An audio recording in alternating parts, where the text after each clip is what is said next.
हाँ जी, जर्मनी में मैं अभी कल इधर पहुंचा हूँ। यहाँ पे मेरा 1-2 दिन का स्टे था। अभी म्यूनिख है ये सिटी, म्यूनिख के सिटी सेंटर में जा रहा हूँ और शदीद किस्म की ठंड है। मेरे कपड़े अगर आप देखें तो मैं वैसे इतने लेके नहीं आया था, एक आध जैकेट लेके आया था, लेकिन बाहर जब निकला तो कुल्फ़ी ऐसी जमी कि यानी वो ज़ीरो के करीब पहुँच जाता टेम्परेचर रात को, ख़ास तौर पे अभी भी शायद 4-5 होगा।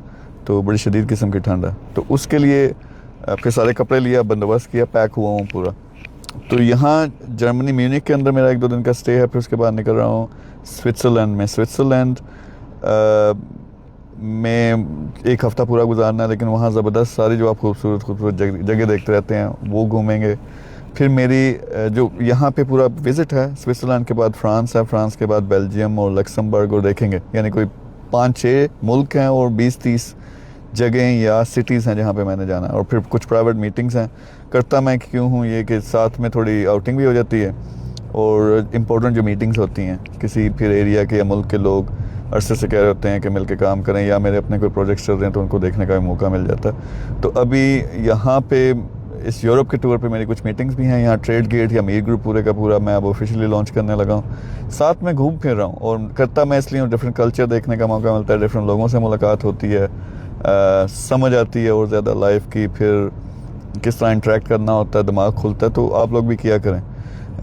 शायद आप कहें कि यार टाइम नहीं मिलता या पैसों का मसला होता है, तो पहले ये मसला ख़त्म करो। फाइनेंशियल फ्रीडम वो है कि इस तरह जब भी आप निकलना चाहें, मैं मतलब हर 2 महीने में तो नाज़मी कहीं ना कहीं जाता हूँ 1 हफ़्ते के लिए, तो वो जा सकें और पीछे घर की टेंशन ना हो कि ख़र्चा कहाँ से चलेगा, इसको फाइनेंशियल फ्रीडम कहते हैं। वो अगर नहीं है तो सबसे पहला टारगेट आपका ये होना चाहिए कि वो आपने अचीव करनी है। तो एक दफ़ा अचीव कर लोगे फिर मौज ही मौज है, इस तरह से घूमो फिरो।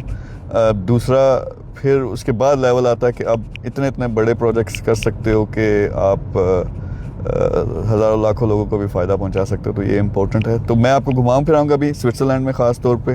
वहाँ कोशिश करूँगा कोई ड्रोन शोन लेके आपको ऊपर से भी पहाड़ियाँ और विज़िट्स भी सब व्यूज़ जो हैं वो भी दिखा सकें। तो यहाँ अभी मैं सिटी सेंटर जा रहा हूँ। यहाँ की 5-7 जो ज़्यादा फेमस जगह हैं, ओल्ड टाउन वगैरह बिल्डिंग्स हैं, वहाँ पे थोड़ी देर मैंने घूमना। फिर टाइम हो रहा है आस्ता आस्ता, फिर इफ्तार के टाइम वापस पहुँच के उसके बाद रात को देखूँगा क्या करूँ। लेकिन कल मुझे लग रहा है कि सुबह मैं स्विट्ज़रलैंड की तरफ निकलना। रास्ते में क्या कहते हैं वो चीज़ें पूरी नहीं थी, कैमरा वगैरह, तो अब वो बंदोबस्त किया। इसी तरह गपशप भी लगाते रहेंगे तो काफ़ी सारे क्लिप्स भी आप देखेंगे। वो हाई क्वालिटी एडिटिंग तो नहीं होगी उसमें, डायरेक्ट मैंने पोस्ट कर देने हैं, लेकिन अपडेटेड रखूँगा। और आप लोग बताओ किस किस मुल्क में जा चुके हो दुनिया में, किस किस सिटी में जा चुके हो, आपका फेवरेट कौन सा है। अगर नहीं जा चुके तो यार प्लान बनाओ, टारगेट बनाओ फाइनेंशियल फ्रीडम का। $10,000 पैसिव इनकम में आने चाहिए। फिर टेंशन ख़त्म हो जाएगी ज़िंदगी की, फिर ज़रा सोच बड़ी हो जाएगी और बड़े बड़े काम कर सकोगे। तो ये है जी म्यूनिख जर्मनी। जिस शहर में जाता हूँ, जिस जगह जाता हूँ, आपको साथ साथ दिखाता रहूँगा। Thank you very much.